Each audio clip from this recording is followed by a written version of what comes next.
Pemirsa, sidang lanjutan kasus gagal bayar Koperasi Simpan Pinjam KSP Indosuria kembali digelar di Pengadilan Negeri Jakarta Pusat. Dan untuk informasi selengkapnya kami sudah terhubung dengan reporter Nusantara TV Pradev Kumar dan juru kamera Amelia Azron. Pradev, apa agenda sidang lanjutan kasus KSP Indosuria hari ini?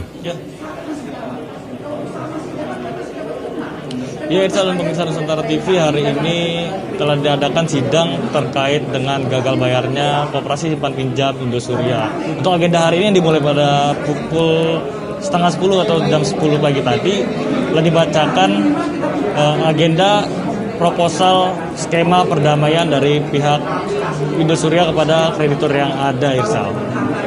Ya, dari informasi yang kami terima bahwa akan ada aksi yang dilakukan oleh para kreditur yang termasuk dalam agenda sidang pada hari ini, Pradev?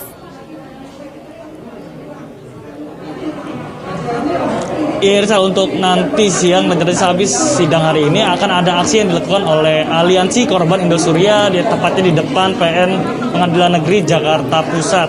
Nantinya ada berupa aksi penolakan atau aksi protes terhadap Koperasi Pinjam Indosuria yang gagal bayar, dan juga para aksi atau dari aksi dari AKI ini akan meminta DP terlebih dahulu, Irsal.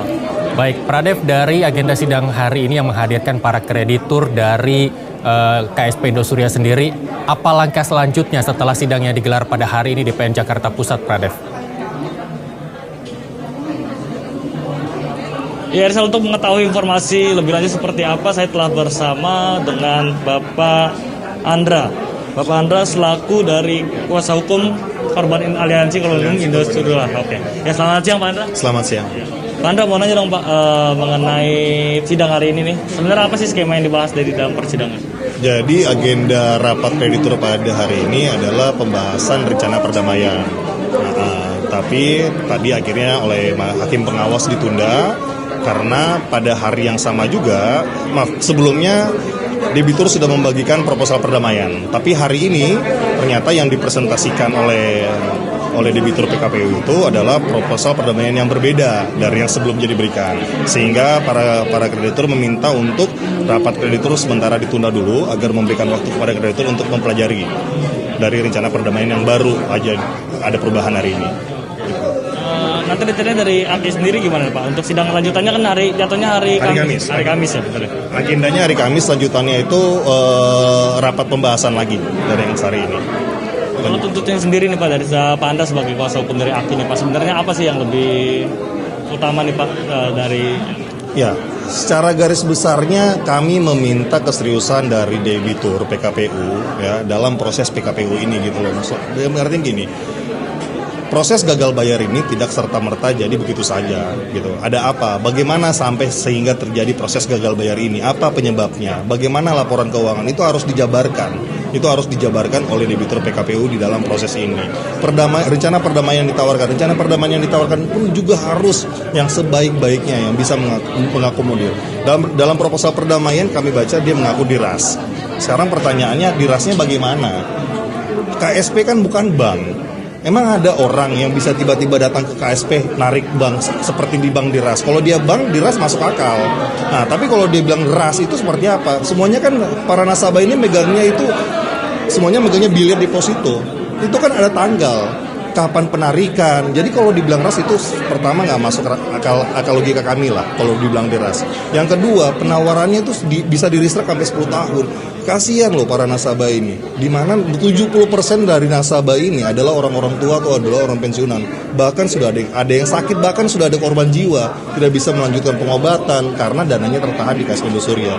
Makanya kita sama-sama menghargai proses PKPU ini. Proses PKPU ini sebenarnya baik, tapi balik lagi bagaimana gitu loh. Bagaimana keseriusan dari debitur untuk memanfaatkan proses PKPU ini sehingga semuanya terjadi win-win solution antara debitur dan kreditur. Iya. Tapi yang sebelumnya Pak, proposal yang awal yang sudah dibagikan itu tidak banyak berbeda. Saya lihat tidak banyak berbeda. Cuma ada opsi tagihan di atas 10 miliar yang itu dia tarik kalau lebih 10 tahun lebih lah. Nah, dan itu cuma ditambahkan satu tabel lagi presentasi pendapatan per tahunnya. Jadi saya rasa sebenarnya pada prinsipnya tidak banyak yang berbeda gitu loh. Nah, itu yang sebenarnya kita bilang, tapi karena baru diberikan pada hari ini. Kayak saya sendiri, saya mewakili dari Aliansi Korban Indosuria itu ada 185 nasabah. Saya harus berkoordinasi lagi dengan para nasabah saya. Dengan para klien saya ini dengan ada metode baru ini, sehingga kita bisa menentukan sikap ataupun ada masukan-masukan lain untuk modifikasi rencana perdamaian nantinya. Jadi kalau dari Aki sendiri gimana sikapnya? Apakah tetap ingin pilot dari Indosuria atau gini? Tidak ada yang menginginkan pilot, tapi kami harus memberikan suara, memberikan hak suara kami, vote yes atau no terhadap rencana perdamaian, gitu loh. Dalam artian kami menuntut, klien saya menuntut untuk adanya 30% ya dana cash di awal, sisanya untuk di restruct itu monggo. Nah, dan itu sudah tegas dari pihak lain menyatakan seperti itu, gitu loh. Kalau ada dana cash kami akan vote yes. Tergantung mengenai pilot apa enggak itu nanti itu hasil voting secara keseluruhan, gitu loh. Bukan ini. Tapi pada sini kenapa? Karena para nasabah klien saya ini semuanya tuh dalam keadaan sulit, gitu loh. Ekonomis yang dapat corona bukan cuma KSP Indosuria doang. Mereka justru ini uang pensiun, uang masa tua mereka tuh mereka butuh semuanya, gitu. Jadi sikapnya mereka menginginkan ada semacam sweetener lah dari pihak Indosuria bagaimana ke depannya, gitu. Ya, terima kasih Pak Andra, selamat datang kembali. Dan pemirsa juga saat ini saya telah bersama salah satu korban dari Indosuria dengan Bapak Rudy. Pak Rudy, ini bisa dijelaskan Pak, kerugiannya berapa sih Pak? Kerugian keluarga saya ini ya cukup signifikan ya, tapi saya lebih baik saya tidak menyebutkan angkanya. Dari ini tuntutannya sebagai korban, bagaimana kira-kira Indosuria harus bersikap? Seharusnya Indosuria itu dari awal itu mesti menjelaskan dana yang disimpan di Indosuria ini larinya kemana. Nah, penjelasan itu belum ada. Jadi kita perlu tahu nih dananya itu kemana. Itu kan pertama yang paling penting. Dengan mengetahui dananya kemana, nah kita bisa ambil keputusan bersama. Kalau memang ada keterbukaan. Nah, kalau misalnya katakanlah, saya ada nyangkut di sini.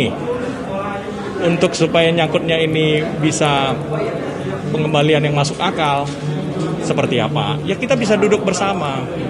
Tapi kan nggak ada. Yang kita sesalkan ini nggak ada keterbukaan. Jadi kita ini jadinya pikirannya kan jadi macam-macam. Jadi belum terlihat ada itikat baik ya dari pihak industri. Ya justru karena nggak ada itikat untuk menunjukkan secara terbuka dananya itu ada di mana. Kalau ada itikat menunjukkan itu kan kita bisa memaklumi sebenarnya. Kalau masalah aliansi korban Indonesia kan meminta DP deh Pak. Sebenarnya bagaimana? Karena menurut kita ini kami merasa duitnya ada. Jadi menuntut DP itu ya sesuatu yang sangat-sangat wajar. Kalau tidak ada DP berarti nggak ada itikat untuk mengembalikan. Sesederhana itu aja kok.